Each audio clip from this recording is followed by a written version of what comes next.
All sports, all plays. Yeah. All sports, all plays. All sports, all plays. 365, we making up plays. You talking the game, get you to the days. We're high in the court, the dime in the lane. Variety topics, living the same. All presentation, sports information. Hitting the airways, taking the nation. All sport, all plays, like working your faces. Grace at the field, so tie the laces. All sports, all plays.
All right, what's happening, everybody? Welcome to Easy Money, a sports betting show.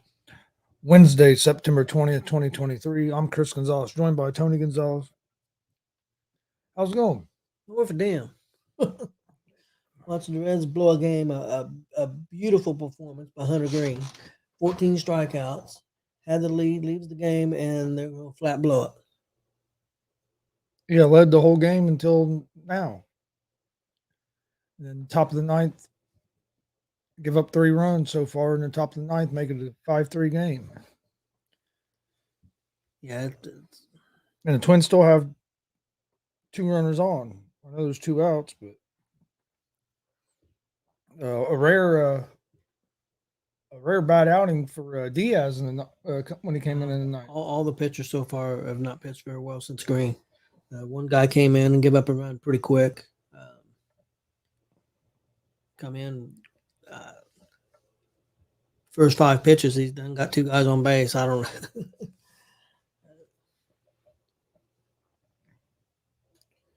Yeah. Especially this is a game. I mean, it's a big game. I mean, to win the series and to really stay up there in the hunt. And this stage of the season, you get good starts from your starters like that. You can't blow it. I think after this game here, we're down to 8 or 9 games, I think. Yeah. I think we got Cleveland, Pittsburgh. Is it Cleveland? No, wait a minute. I want to say Cleveland, Pittsburgh, and St. Louis. But if they can get out of it here, we've seen the Reds come back a lot in the ninth. So, and they still have a chance, but this game shouldn't come down to this, the way your starting pitcher pitched.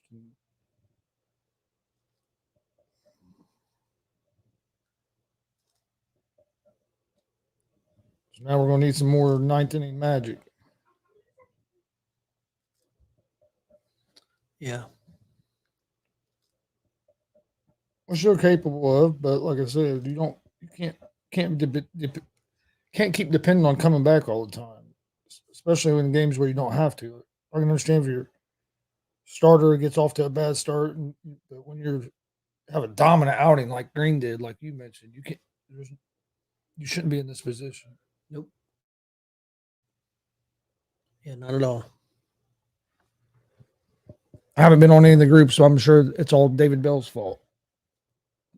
Well, it's easy to say that after the fact, If he'd have put guys in and they come and strike out the side, and then everybody, so it's you got to be fair. We must be off tomorrow. We got Pirates starting Friday. Well, Reds did get out of the inning. Now we got to score some runs. Yeah, we got the Guardians next week on Tuesday and Wednesday. Then we finish up a 3-game series with the Cardinals. So we got Pittsburgh, Cleveland, and Cardinals left. Yeah, they got to be big if they can find a way to come back and win this game. Got 8 games left. We need to go on an 8-game winning streak. I'd like to win tonight, but win today.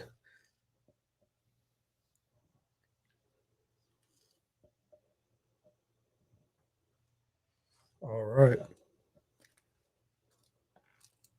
Had quite a few day games today in Major League Baseball. Yeah, there was.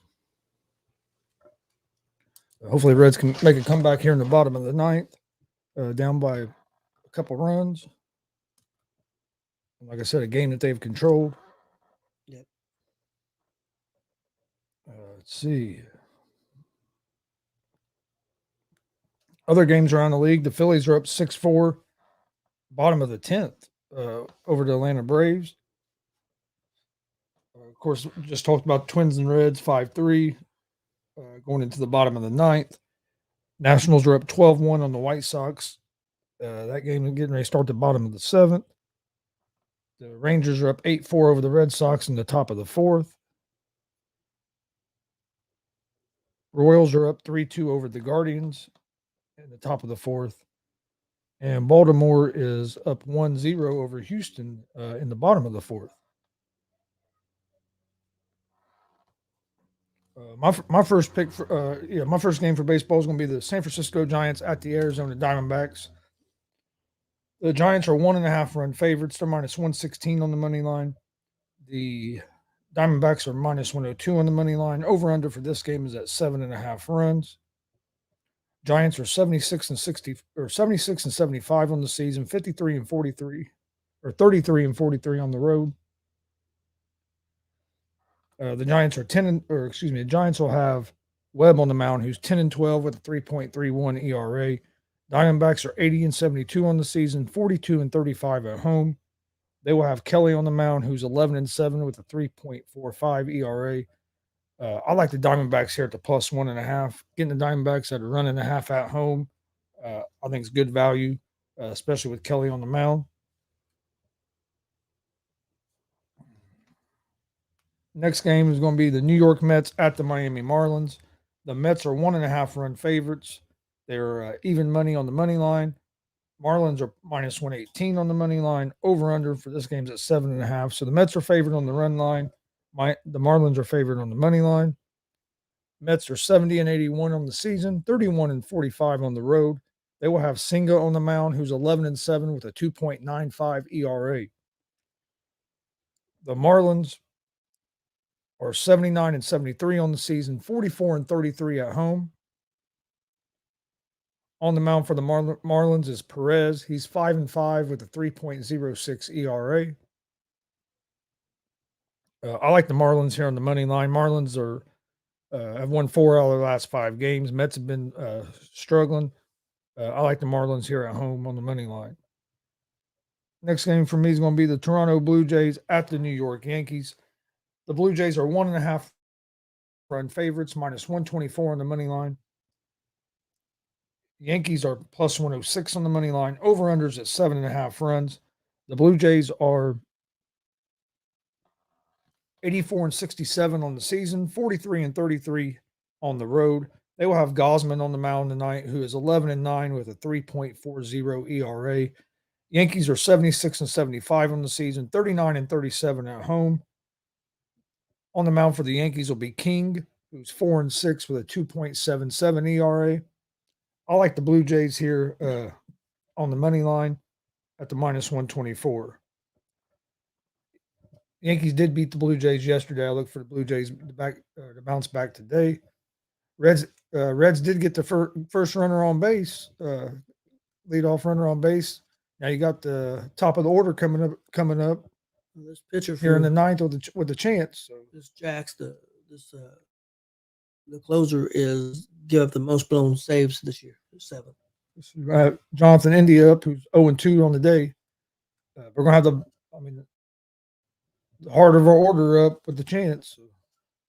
46 comeback wins this year. Second most in baseball. Surprising ain't first. Who's first? I think it was it Baltimore or was it Arizona? I think it might have been Arizona that I think you're right. that we'd been battling with most of the season for comeback wins. I think you're right. Next game is going to be the Pirates at the Cubs. Cubs are 1.5 run favorites. They are minus 178 on the money line. Pirates are plus 150 on the money line. Over-unders at 7.5 runs. The Pirates are 70 and 81 on the season, 32 and 41 on the road. Keller will be on the mound tonight for the Pirates, who's 12 and 9 with a 4.04 ERA. The Cubs are 79 and 72 on the season, 42 and 34 at home. On the mound for the Cubs is Steele, who's 16 and 4 with a 2.73 ERA. I like the Cubs in this game with Steele on the mound against a struggling Pirates team. So I'm going Cubs on the money line. And in my last game of the night, Milwaukee Brewers at the St. Louis Cardinals. Brewers are 1.5 run favorites, minus 108 on the money line. The Cardinals are minus 108 on the money line. So this game is basically a pick 'em. Over under for this game is at 8.5 runs. On the mound for the Brewers are 85 and 66 on the season, 40 and 36 on the road. On the mound for the Brewers is Hauser, who is 6 and 4 with a 4.53 ERA. The Cardinals are 67 and 84 on the season, 33 and 43 at home. The Cardinals will have Thompson on the mound, who's 5 and 6 with a 4.34 ERA.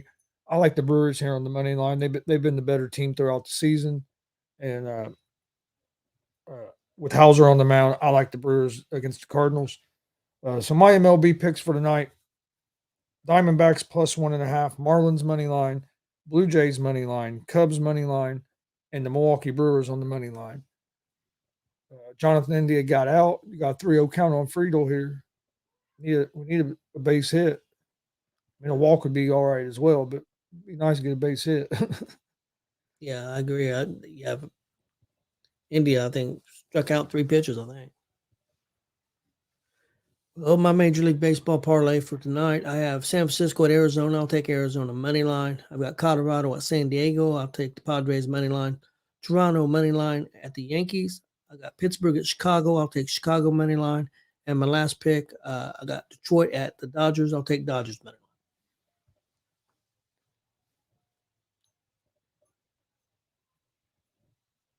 Reds have struggled at home. Yes, they have. I don't really understand why have struggled at home so much. But they've been a lot better team on the road than they have at Great American Ballpark. They hit the ball better on the road, which don't make a lot of sense. No, because it's not like Great American Ballpark. It's like a big diamond or anything. It's usually a pretty hitter friendly diamond. Yeah. So you would think. And like you said, being a hitting friendly diamond, I think that's one reason why our pitchers do a little better on the road. But we don't hit well there at home, so it's kind of weird. All right. Of course, there's no NFL today. NFL will be back tomorrow with Giants and 49ers. Not deep enough. Get to the warning track. 2 outs. You about got enough of it.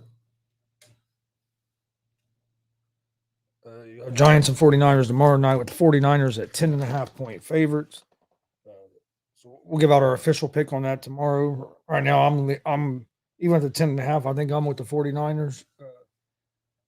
I think right now, I think they're the best team in the NFL, in my opinion. Is that San Francisco? Yeah. And the Giants, they've played a game and a half of that's ball game. Reds blow a game, but Giants played a game and a half of terrible football and then played one half of good football. Yeah. Where the 49ers have been pretty consistent first 2 games. Let's see, I don't think there's any college football today either. No, you got Georgia State and Coastal Carolina tomorrow night. Coastal Carolina is a 6.5 point favorite in that game. Quite a few. Looks like there's 3 or 4 games on Friday, 4 or 5 games on Friday for college football. You got Wisconsin and Purdue play Friday night. NC State and Virginia. Boise State and San Diego State. Air Force and San Jose State. So, It's unusual for Purdue to play on a Friday night. Yeah. Yeah, especially against having a Big Ten game on a Friday night like that versus Wisconsin. It's unusual. So that's a little different. I know got the big Notre Dame and Ohio State game on Saturday. I think it'll be interesting. I guess we'll find out how good Notre Dame is. I guess you can say that a little bit about Ohio State as well, but I don't know if Notre Dame's going to have enough to keep up with them. I think one thing that could help them is Ohio State does have a young quarterback, where I think Notre Dame has a little bit more of experienced quarterback, even though he's new to Notre Dame, but he's played a lot of college football. Yeah. I think if I remember right with Xavier and I forget where else. So it'll be interesting to see how that goes. There's some good college games this weekend. Oregon, Colorado, I think Alabama, Mississippi. Yeah, the only thing I don't like about the Oregon and Colorado game now is if Colorado gets beat, everybody's going to try to blame it because the one guy's hurt. Yeah. So I wish would be healthy. That way there wouldn't be that. And I'm not saying Colorado's going to lose. I think they might lose this game. I mean, you were a 20-point. I know they found a way to win that game, and that's what you play for is to win. But you're a 20-point favorite in that game. That game wasn't even supposed to be close, and that game was close. He was lucky to win. Yeah, you're down by 11 at one point in the fourth quarter, and came back and won that game. I think they're low overrated. I just don't know if I don't think their defense is going to be good enough against teams like Oregon, USC, some of them teams. And I think they're a little undersized on the offensive and defensive lines when you get up against some of the bigger programs in college football. And not taking nothing away from Colorado. What they've been able to do this year has been great. Deion Sanders has done a great job there with that team, getting his guys in there and rebuilding it. I mean, I don't think anybody would have thought they were going to be 3-0 at this point in the season. So I mean, they're doing great. I think they've got overhyped a little bit because of it, and I think these next couple games are going to show us a little bit more about them, about where they're at compared to some of the other teams. And what I didn't like is like.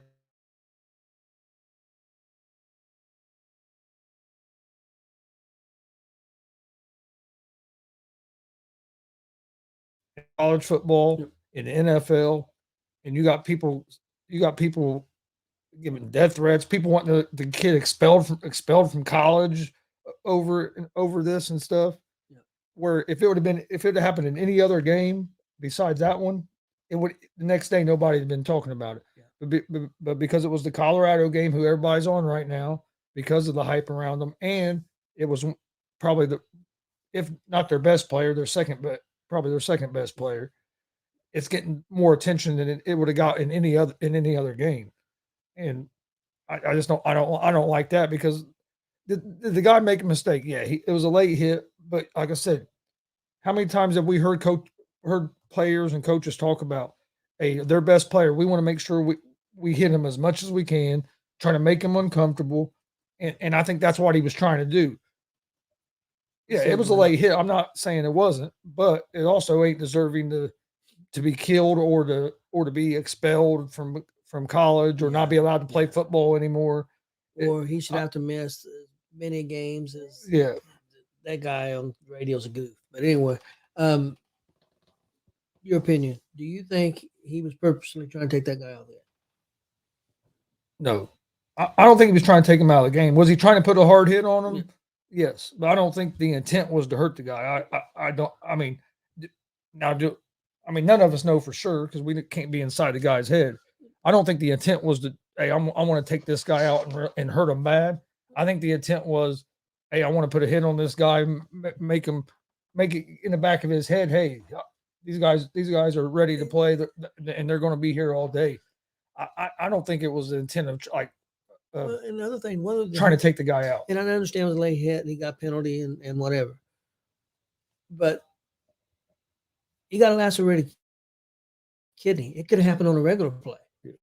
I mean, things happen. It's a physical, tough sport, and stuff happens. And I'm not taking up for that guy. And not just that. I mean, I don't. He wasn't trying to lacerate his kidney. No. He's trying to put a big hit on him. Yeah, and if you take that to the NFL on Monday night when Nick Chubb got hurt, there was people. They were the first thing that came out of some people's mouth was that was a dirty play by Minka Fitzpatrick. It's like he hit a running back on the legs. If he hits him on the head, you're going to give him a 15. If he hits him up high, you're going to give him a 15-yard penalty, and it's a big deal. He's considered a dirty player because he hit the guy in the head. So the NFL has purposely made the strike zone lower to try to protect against concussions. The guy goes low in a nasty injury. I mean, don't get me wrong, it was a terrible injury. But you can't just automatically label somebody a dirty player because they make a tackle and somebody gets hurt. To me, there was nothing dirty about what Fitzpatrick did. And I'm sure Chubb would probably even say he didn't. I would say Chubb don't think it was dirty. Is Chubb upset? Yeah, he's going to be upset. I mean, his career might be over. Not just the rest of the season. His career might be over because he had tore that knee up like that in like 2015-16 when he was with Georgia. And was able to come back from it. Who knows if you're going to be able to get it repaired good enough to be able to come back? And if you do come back, are you going to be close to the same guy? So, but I didn't think there was anything dirty about that. And I know a lot of players in the NFL will tell you, I'd rather get hit high than get hit on the legs because of blowing out knees and stuff like that. But it's like you change the rules to make it one way, and the guy does what he's supposed to do, and an injury happens out of it. And then first thing is players or people want to label these players as dirty players when Minka wasn't. I don't think Minka had any intent on trying to hurt him. He was going in there to make a football play, make a hard tackle, and that's what you're taught to do. Part of football. Injuries are going to happen. It sucks. I mean, it sucks when you see a guy go out for the season. But I mean, hell, we've seen injuries where guys don't even get hit and are out for the season. So it can just happen. If it's going to happen, it's going to happen. And like I said, you can have bad injuries and not get hit. Look, Rodgers. Really. Yeah. Well, look how many not just quarterbacks, or how many players we've seen non-contact injuries in their season. Pop an Achilles, pop a hamstring, or blow out a knee, or just different things that happen. So I think with social media, people as a whole get a little too quick to try to judge people and what people are thinking, and like I said, it sucks for Chubb. I did see where the Browns signed Kareem Hunt. Did they? Which I figured that's what they were going to do, because to me it made the most sense if you could get him back, because he's familiar with your system. He's familiar with the team. He's been there the last couple of years. So I think that made sense. I know some people thought they might go and try to trade for Jonathan Taylor. Yeah. But I don't think they wanted to give up what the Colts was going to want for him. I got a question, and I was thinking this last night. Why was Hunt still available? I know he's a veteran, and Cleveland bred him, he's a veteran. But 2 or 3 teams brought in and tried him out and didn't sign him. Has he got anything left? I think he does, but I think what it was, the money. I think he wanted more money than what some of these teams thought he was worth, and he decided to wait and see if he can maybe get a little bit better offer if an injury or something happened like that. I know there had been a thing going around maybe that he had something physical with his physical. I know when he went to the Colts, the Colts it never came out by the Colts, but I heard couple other people talk about it that they thought that there might have been something with the physical, because they thought for sure that once he was in the building that he was going to be with the Colts. But then I also heard that it was money. He was wanting a little bit more money than what Colts and the Saints and a couple of them teams were offering. But it was a weird situation because his agent had came out a few weeks ago and said that they had offers from 3 or 4 teams, that they were just mulling the offers and waiting on the right situation. It's like, well, how long are you going to wait? The season's getting going, and then you get a big injury like this, and now he's probably going to a place where he's comfortable because he's been there. But is he in football shape? He passed his physical, so yeah, but he didn't go to training camp. He didn't. I mean, it may be different for a running back. Running back's more athletic. I don't know. I think having that training camp and stuff is more important to a running back for me, just because you need to build that callus up of taking those hits, getting your body back used to taking that pounding, kind of build that callus up a little bit. So I think, but I mean, they had that rookie that came in and ran the ball good, so they're probably thinking, hey, we can maybe bring Hunt along a little bit for first couple weeks, and go from there. And if Ford does well, they may just go with Ford and Hunt be the backup. Yeah, who knows? So, no, it'll be interesting what happens there. Browns aren't, like I said last night on Gonzo and the Judge. If you haven't checked that out, go check that out on our YouTube, Facebook page at Gonzo Sports Room. It doesn't matter who they brought in at running back. If Deshaun Watson don't start playing better at quarterback, Browns aren't going anywhere anyway. Yeah, you don't look good, and offensive line didn't look real good either. So they got to protect him better. But yeah, he just looks off too. And because they have a good defense. I would put their defense up there as one of the better defenses in the league. But they're offensively, they look. And I'm not sold on their coach, this Stefanski. He was brought in from Minnesota with a lot of hype, and what's he done? Yeah, they got that one playoff game, and hell, they won that playoff game, and he didn't coach because he had COVID or whatever. And then since then, they haven't been able to do nothing.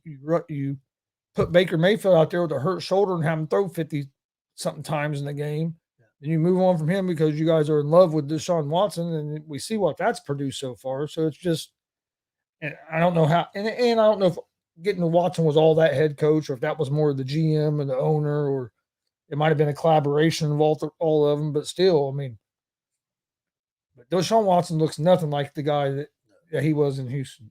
No, 25%. And I'm not 25% what he was right now. No, and I'm not blaming it all on coaching because he hasn't played well, just like Justin Fields. You can't blame that all on coaching.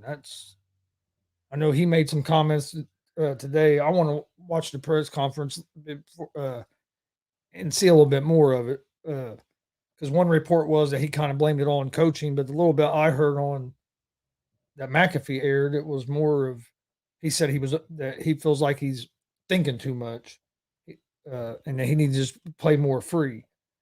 But I guess there was a part in there where he kind of blamed the coaches as well. So I know some people think he might be done in Chicago now, that he burnt that bridge. But Chicago has a lot of problems. They've looked like a complete dumpster fire the first couple games.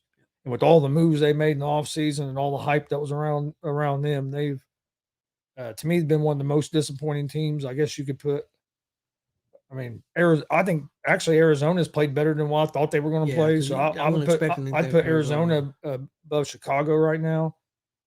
I'm trying to think what other team. Carolina's not great. Houston's not great, but even right now, I think I'd put Houston ahead of Chicago a little bit. Yeah. I agree with you. Like I said, Cincinnati, they're 0-2, but they were 0-2 last year at this time, and the quarterback's hurt. So I'm not saying I'm not worried. They could be in trouble. If they don't get things together and if he's not healthy. But Chargers 0-2, but I still think they're a pretty good team. I have worries about that coach, man. Yeah, I'm not crazy about the coach, but I still think they have a pretty good team. That's why I'm not as worried about them or the Bengals as much as I am like the Bears. Yeah. The Chargers, they find ways to lose games at the end of games, and they got to fix that. Minnesota Vikings are 0-2. Yeah, I still think that they have a pretty good team. What team do you think? And these people, I'll tell you what, it drives me nuts. Everybody wants to blame all the Minnesota Vikings problem on Kirk Cousins. What else does this guy have to do? He played a hell of a game the other night, and they lost. But it wasn't on him. You had your best. Well, most people consider their best player, Justin Jefferson, fumbled the ball out of the end zone that cost you points. It's like, if you look at it, he puts up good numbers. Their offense will score 28 to 30 something points a game, and they lose because their defense can't stop nobody, or there's some turnovers or this. But it's like, it's like people in Minnesota and some of the other places are all against him. And it don't make no sense. Yeah, I agree. What team right now, and it's early, that's 2-0, one of the surprise teams, not the, a big name team like necessarily Dallas or, Philadelphia or somebody like that, San Francisco. What team right now that's 2-0 that you wouldn't think would be 2-0 that you think has a legitimate chance to make a little noise in the playoffs? Is there a team? New Orleans Saints. Their defense. Because their defense, and I think their offense is going to get better as the season goes on, because you're going to get Kamara back here in a couple weeks. Carr's going to get more familiar with that system and with his weapons. You're getting Michael Thomas back, who is back now, but he's missed some time. Getting him back in. Olave has been playing well. I like that. Shaheed. I think the one thing that worries me about the Saints is their coach. I saw what Dennis Allen done with the Raiders and what he's done with the Saints since he's took over the Saints. I know they've been trying to figure out the quarterback situation since he took over after Breeze left. I think they have a quarterback. I've always thought Carr was a pretty good quarterback. Didn't understand why the Raiders ran him out of town like they did. So yeah, I would say all the surprise teams that are 2-0 that maybe we didn't expect. I would say the Saints are one that I think can make some noise. I don't know if they'll make noise, but I'm curious to see what Atlanta does. It depends on the like you said, on the quarterback, because you're not really sure on him yet. But if he can play well enough and not make a lot of mistakes, could be a surprise team. I don't saying they're going to go deep, but they got a running game. Their defense is playing pretty decent. I'm kind of curious what they're going to do. Yeah, I like Atlanta's team. Quarterback worries me a little bit. Other than that, and I like that coach. I think he's doing a good job there. They play a hard-nosed style football. They're going to try to pound the ball down your throat. And with Bijan Robinson has looked awesome the first couple of weeks. I'll tell you a team I'd like to see do well, just to shove it up everybody's asses. Tampa Bay, Baker. I'd like to see Baker have a good season this year. And a team I'd like to see do good, because I agree with you on that, because I do like Baker, but the Ravens, just because of all the shit people talk about Lamar Jackson. He's not a quarterback, he's a running back, but he plays the same damn way that Jalen Hurts plays, and everybody wanted to praise Jalen Hurts last year. Up his ass. Praise Jalen Hurts last year and bury Lamar Jackson. And I'm not coming down on Jalen. No, because Jalen Hurts improved a lot. He's been playing well. I'm not coming down on Hurts. Great player. What I'm saying is Lamar. There's a lot of similarities between Hurts and Lamar, and everybody wanted to just basically write Lamar off like he was done, and Hurts was the new greatest thing going. So I would like to, especially with some of the throws Lamar made last week, because people say he can't throw the ball, so I'd like to see them have a good season and him be throwing the ball a little more with this new style offense and kind of get rid of that narrative. It wasn't even close on the weapons. The running backs that Philadelphia had and the receivers compared to what the Ravens had. But the other big thing is the offensive line that they had and the defensive line, and when they knock people off the ball. That's something the Ravens. I know the Ravens usually have a decent defense, and if you look, but it's not been what it was. And if you look at the Eagles this year, Jalen Hurts hasn't got off to a great start throwing the ball. No, he has not. They've been able to run the ball, and they can control the line of scrimmage, and they're going to win a lot of games like that. Do I think Hurts will get back playing a little bit better, playing better than he has the first couple games? Yeah, I do. You got a new offensive coordinator, so things have changed a little bit. So I'm not panicking on Hurts. I think Hurts is going to be fine, But if you look, he hasn't looked great in the first 2 weeks throwing the ball. But I agree with you. I think it'll get better with as time, and I think their defense will get better too. They got a new defensive coordinator. I think they'll get better as the season goes. I would assume it's going to be. But you had people last year that would say that they would rather have Geno Smith than Lamar Jackson, and that's where I was like, come on, Geno Smith has had one good season last year, and if you look toward the end of the season, it was going down. It was starting to go down. And he's had a rough start so far. Yeah, I agree with you. I mean, Lamar's a former MVP. I mean, Lamar's biggest thing has been some injuries. You think Dallas can unseat Philadelphia? I don't, just because I don't trust the quarterback. I don't trust Dak Prescott in their offense. I mean, we saw it last year or last couple of years. They get in the playoffs toward the end of the season.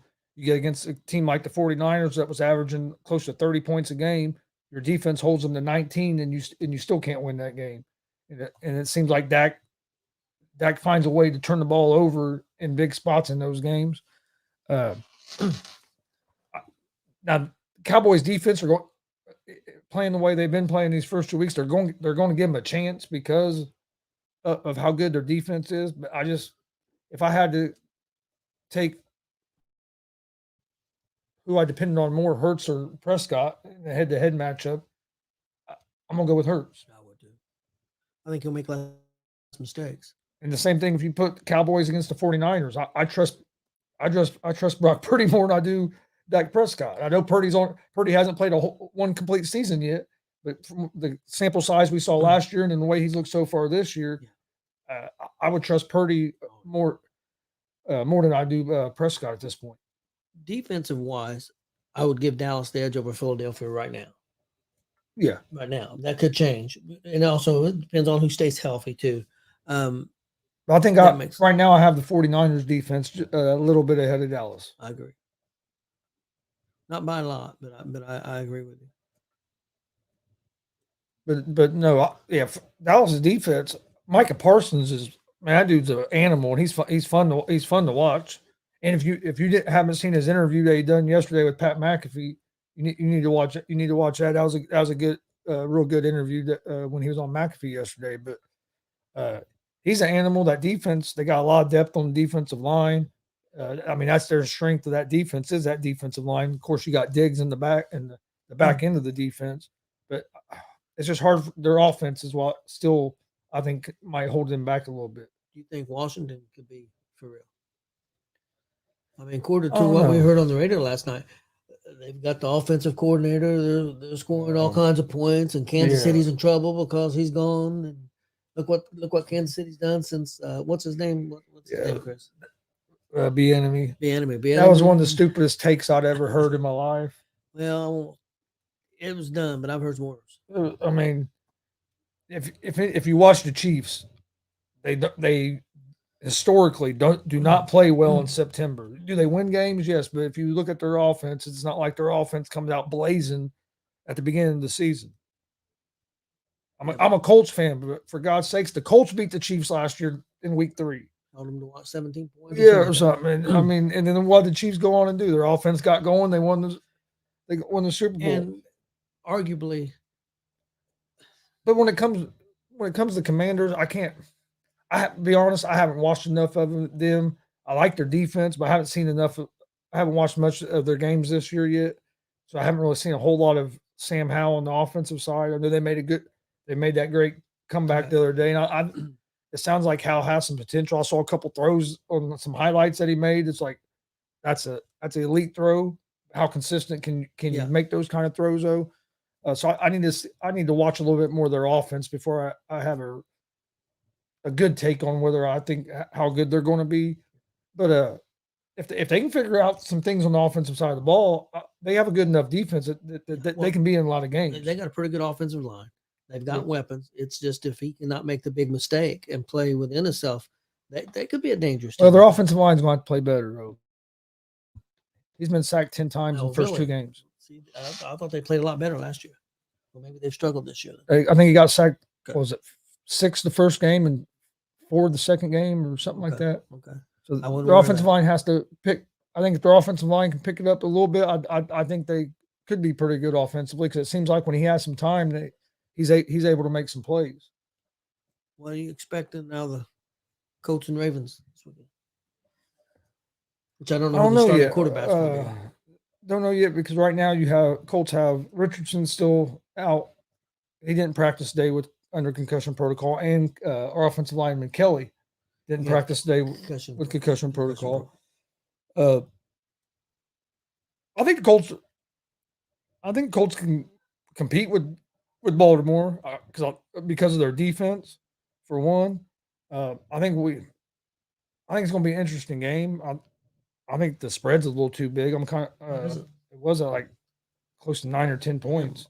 Really, and I hope people don't take this the wrong way. I think Richardson's going to be good if he can stay healthy, but I think we still got a good chance with our backup in there. I really do. It changes the dynamic how we play a little bit. Okay, it's 7.5 now. But I mean, what I think our chances might be just a little bit better with Richardson, yeah. But I don't think it's a big drop off. What do you think? Well, I don't think it's a real big drop off at this point, but I think the Richardson being in there and the threat of the other things he brings puts the defense in a tough situation. So I think, and for me, I know a lot of people think that Colts should just not play him this week no matter what. You wait and see if he's cleared or not. Yeah. See how he feels. If he feels good and doctors say he's cleared and you're comfortable with it, you play him. I mean, you can't. I understand you. Oh well, you put him out there and he gets hurt. Well, you cannot play him this week. Put him out there next week and he can get hurt. You got to take the training wheels off a little bit and let him play. He might be a little smarter about the hits he's taking. And that's the one they got hurt on. I think was more of him letting up instead of finishing the playoff. Now in the first week, he tried to run some people over when he shouldn't and got banged up a little bit. No, I like the way the Colts have played so far, and I think it's going to be a good game against the Ravens. I don't have the Ravens just blowing the Colts out. See what I was saying, like for example, if people think, okay, the Colts 50-50 chance with Richardson going in there against them, say 50-50. If people think that, I don't know what people think, but I think with the backup quarterback, I don't think we're dropping down to 10% or like a lot of teams. I think still a 40 or 45% chance. I don't think the drop off is as big. Yeah, because we have one of the better backups in the league when it comes to backup quarterbacks. I know we've had somebody here before or in the comments on here before try to say that Minshew was an elite quarterback. He's not an elite quarterback, but he is one of the top. We ain't heard from him. No, but he is one of the top backup quarterbacks there is. If you look at him as a starter, he's had some success. Yeah, but not consistently. You know, I mean, even on a team like the Eagles last year, the games he started, they lost. I'm not saying that was all his fault because he didn't play terrible, but you know what I mean. But as a backup, I think he's a real good backup. He can come in, he can be competitive. He can help you win. He can help you win some games. Well, the style that Philadelphia played last year with the running, they had a strong defense, but also kept the defense off the field. Yeah. With Minshew's style play, without the running, they gave up a lot of points. Their defense did in those games. I mean, it wasn't like Philadelphia played terrible. There's games he scored 25, 27, 28 points, and he still lost. Yeah. So it's just the style different. Yep. But it's going to be interesting. I'm ready to see what the Colts look like on Sunday. My picks for today. Yesterday, I didn't even talk about it. Yeah. Yesterday, I was 4-1. I was 3-1. I was 4-1 on a game. I lost was the Reds. I lost Milwaukee. That put me at 5-18. No, not Milwaukee. I lost Houston. Yeah, I had Baltimore in that one. I lost Houston. That puts me at 5-18, 399 on the year. My picks for today: Diamondbacks plus 1.5, Marlins money line, Blue Jays money line, Cubs money line, and the Brewers on the money line. Like I mentioned earlier, check out Gonzo and the Judge from last night. You can find out on YouTube, Facebook, Twitch, Twitter, all at Gonzo Sports Room. Also, don't forget we'll be live at a couple wrestling shows this weekend. One on Saturday, I believe 6:30, and then at 5:00 on Sunday. So come join us for those. But we appreciate everybody watching. This has been Easy Money, a sports betting show. We'll be back tomorrow right around 3:00 with another episode. Hope everybody has a great Wednesday, and we'll see you tomorrow.